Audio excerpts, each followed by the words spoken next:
സിംഹാസനത്തിന് മധ്യേയുള്ള കുഞ്ഞാട് അവരെ മേയിച്ച് ജീവജലത്തിൻ്റെ ഉറവുകളിലേക്ക് നടത്തുകയും ദൈവം താൻ അവരുടെ കണ്ണിൽ നിന്ന് കണ്ണുനീർ എല്ലാം തുടച്ചു കളയുകയും ചെയ്യും. വെളിപ്പാട് പുസ്തകം 7-ാം അധ്യായം 17-ാം വാക്യം.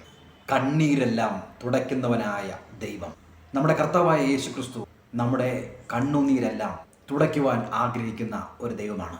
പ്രിയപ്പെട്ടവരെ, മനുഷ്യൻ കരയുമ്പോൾ അവൻ്റെ സുഹൃത്തുക്കൾ കണ്ണുനീർ തുടയ്ക്കാൻ ശ്രമിക്കാറുണ്ട്.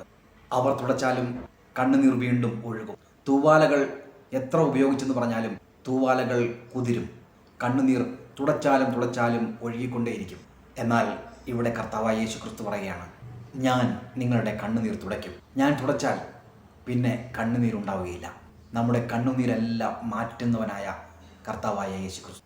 ഏശയ്യാ പ്രവാചകന്റെ പുസ്തകം 61-ാം അധ്യായത്തിൽ ഇപ്രകാരം നാം വായിക്കുന്നു: എളിയവരോട് സദ്വർത്തമാനം ഘോഷിക്കുവാൻ യഹോവ എന്നെ അഭിഷേകം ചെയ്തിരിക്കുന്നു. ഹൃദയം തകർന്നവർക്ക് മുറിവ് കെട്ടുവാനും ദുഃഖിതന്മാരെ ഒക്കെ ആശ്വസിപ്പിക്കാനും സിയോനിലെ ദുഃഖിതന്മാർക്ക് വെണ്ണീറിനു പകരം അലങ്കാരമാലയും ദുഃഖത്തിന് പകരം ആനന്ദ തൈലവും കൊടുക്കുവാൻ ദൈവം കർത്താവായ യേശു ക്രിസ്തുവിനെ അഭിഷേകം ചെയ്ത് ഈ ഭൂമിയിലേക്ക് അയച്ചു. ഇന്ന് കർത്താവായ യേശു ക്രിസ്തു നമ്മുടെ ഉള്ളിൽ വന്ന് വസിക്കുന്നതിനാൽ അവൻ നമ്മെ ആശ്വസിപ്പിക്കുന്നു.